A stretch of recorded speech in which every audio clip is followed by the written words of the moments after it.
Your Excellency, good to see you looking so well at this time. Dan, and good to see you, and likewise, and yes, thanks for joining us in Government House on Liberation Day.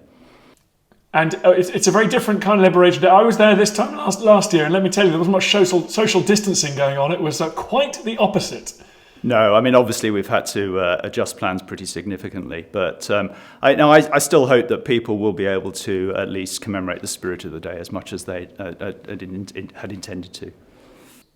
Sorry, and why is this year so important? What do you think the significance of the 75th anniversary is?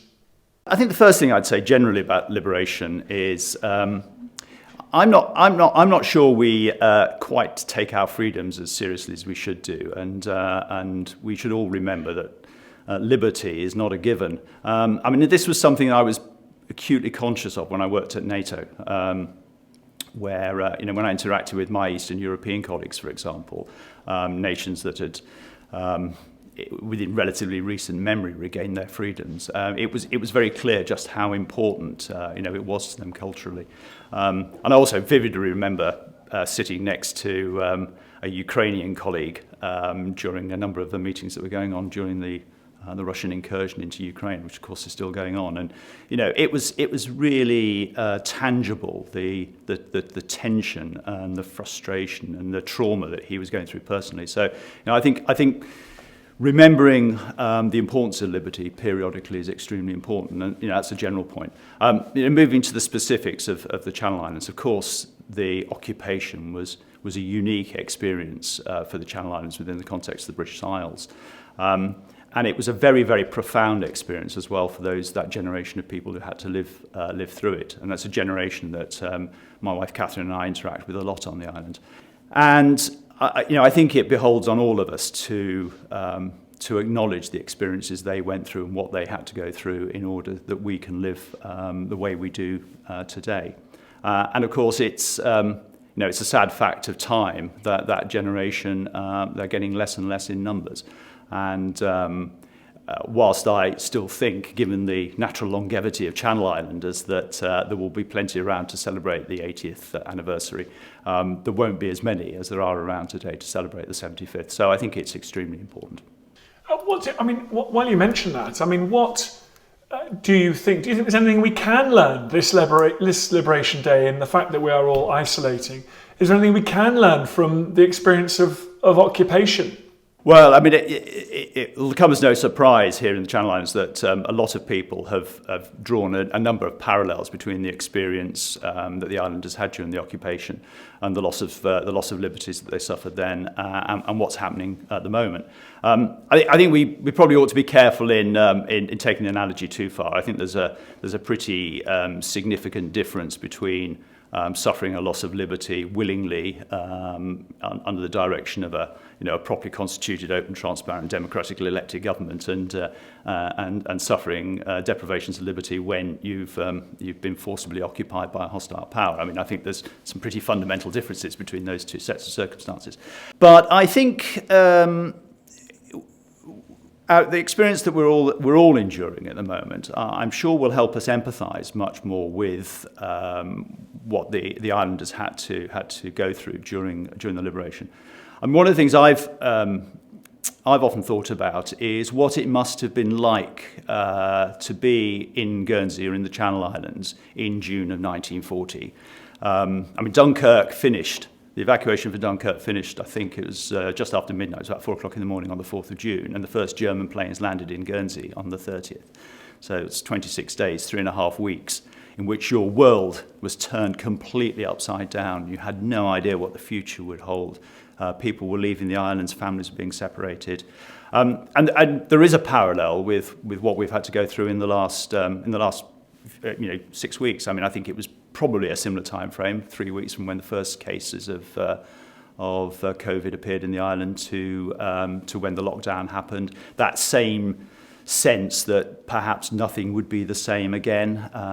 Nobody quite knows what the future would hold. So I think the experience now, I think, will help us empathise with islanders during the occupation. In terms of lessons, I think, yes, there are some. Probably the need to get back to basics, the need to start to think much more carefully about things that we'd hitherto taken for granted, basic public services, basic health, making sure everybody in the island actually does get fed and does get food when we're in lockdown. So, that return to the basics of life and focusing on those. Certainly, there are lessons to be learnt from coming together as a community and coming through the crisis together as a community and not allowing the inevitable tensions and divisions that would occur from these strange circumstances to overcome us. And I think the final point is, of course, that sense that it doesn't matter how bad it is and how difficult it is and how far away it seems that moment when normality will return. I mean, the experience of the Second World War and the occupation is that normality does return. It took a long time, probably a decade in Guernsey, before things felt normal again after the occupation. Hopefully it won't take as long this time. But things will get back to normal, and I think we can take a lot of hope from the occupation experience in that context. You mentioned that it took a long time to get back to normal in Guernsey. Do you think the occupation obviously had an enormous short-term impact on us. Do you think there's a long-term impact that perhaps is still felt on Guernsey? Oh, undoubtedly. I mean, and there's very obvious points about, our landscape is still shaped by the occupation. I mean, the sea defence walls are still there, the German fortifications are there. So the evidence on the ground is there for everybody to see. There's also another very obvious point and a very important point for Guernsey is that particularly the evacuation experience probably was the single biggest factor in the decline in the use of Guernsey French and the Anglicisation of Guernsey language and communications, which was a huge cultural change for the islands. I think also the sense that the occupation was within the context of British Isles was a uniquely Channel Islands experience has continued to fuel that sense of a different identity here, a different cultural and historical experience that the Channel Islands have had from the rest of the British Isles. And also, I think there's probably a slightly more subtle point, but an important point, that for centuries, in fact, almost since these islands first swore allegiance to the British Crown, they have been of huge strategic importance, sitting on the divide between the United Kingdom or Great Britain and the historic foe, which of course was always France. And these islands were hugely strategically important. Obviously, that changed with the geography and the geostrategic situation in the 20th century. And I think probably the Second World War and the occupation was that moment when I think the islanders probably realised that the geographical strategic importance of the islands had faded. And I think maybe that was the moment when as a community, people realised in the modern world, they had to be much more self-reliant and resilient. And I think you see that sort of that attitude linger today. So yes, I mean a profound experience, but the legacy is still with us. Well, the geographical importance might have sort of shifted, but the island has not failed to sort of carve out a new identity scene since that occupation, since that trauma. I mean, it's extraordinarily, it's a big success story. Yes, it is, and I think again maybe it's the occupation experience contributed to this. The history of the Channel Islands generally and Guernsey in particular since the occupation has been one of periodically reinventing itself. And seizing opportunities, whether those opportunities were agricultural in the immediate aftermath, or whether they were in the current growth sectors here of financial services and international business. There is a strong entrepreneurial, agile spirit in these islands that is prepared to shape its own destiny, and it's actually a real pleasure to be part of and live here for a while. Oh, I bet it is. It was a great pleasure to come and visit. Just to get back to the occupation, I talked to lots of people that lived through it, as you've talked to many more. How difficult really do you think it was for the people left on the islands through those war years? Oh, I think it was it was an extraordinarily complex experience. As you say, you've interviewed lots of islanders, and I've spoken to lots. I think it encapsulates the full gambit of human emotions. And it was a very human. I'm sure it was a very human experience. Simplistically, it's easy to look back at the occupation as a brutal, oppressive regime imposing its will on a small jurisdiction. But of course, at the local level, it was much more complex than that. Of course, there was the loss of liberty. There were some, I think, quite insidious and sinister changes that probably were much, much worse to deal with than just the simple lack of ability to move around. I mean, things like being force-fed German in the schools. Or being forced to drive on the other side of the road. I mean, you can imagine how irritating that must have been for people, and also how traumatizing that must have been for people. So, on the one hand, those fundamental freedoms were taken away, but on the other hand, on a human level, and I've spoken to many people, as you have, who recognise that the young men, the German army who were stationed here, were every bit as vulnerable and as much victims of the war as they were. And then, of course, there was the whole experience of witnessing the slave labour on the island. It must have been a very, very complex series of emotions. And the other thing, of course, is that journey of realisation as you go through the occupation, that those early days when the whole world has changed upside down, a real sense that nothing would be the same. I mean, what hope might there have been? The possibility of likelihood of the UK, of Great Britain holding on, must have seemed pretty faint. The Americans were very ambivalent at the beginning of the war. I mean, what hope of salvation was there early on? And then over time, that realisation that maybe the tide was turning, maybe it would come to an end, maybe the victory would result, maybe freedom would be returned. But on a day-to-day basis, of course, there's still a shortage of food.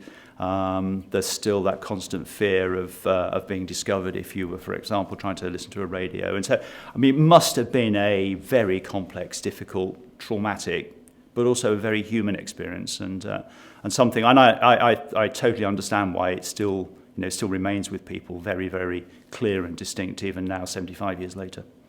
I've got to ask, Your Excellency, I had such a fun time there last year of Liberation Day. It's unlike anything I've ever really experienced, certainly in Britain, and it's the islands around about. It's such a kind of lodestar for the annual calendar on the island. How are you going about commemorating now that everyone's having to isolate from each other? Well, I mean, fundamentally, we're doing as much as we can virtually, and of course, this discussion is part of that. So we're having a virtual church service. There are a number of events that are being beamed to families at home, and I really hope that within the homes, families are taking a little bit of time to talk about the things that you and I have just talked about, because I think that's the really important part of this. It's actually celebrating, but it's also remembering just how important the day was and how important our freedoms are. I do feel very, very sorry for everybody who put such a huge amount of preparation into getting ready for the 75th. I extend my thanks to all of them for a huge amount of hard work, and obviously my sympathies for the disappointments they feel. I mean, I sincerely hope that some of that can be carried forward to what I've euphemistically called 75 plus 1. And hopefully, who knows, next year we will be able to regain a lot of the things that we were trying to do this year. But obviously there's a long way to go before that occurs. Well, it's going to be, it's 75 plus 1 is going to be one heck of a party. There'll be a lot of pent up demand. I mean, do you think that, like you say, I don't want to explore the parallels too much, but do you think that on the island there is a stoicism, an acceptance because of what they remember their parents, their grandparents telling them about those wartime years? I certainly think there's a sense of something to live up to. The stories of individual experiences throughout the occupation, they're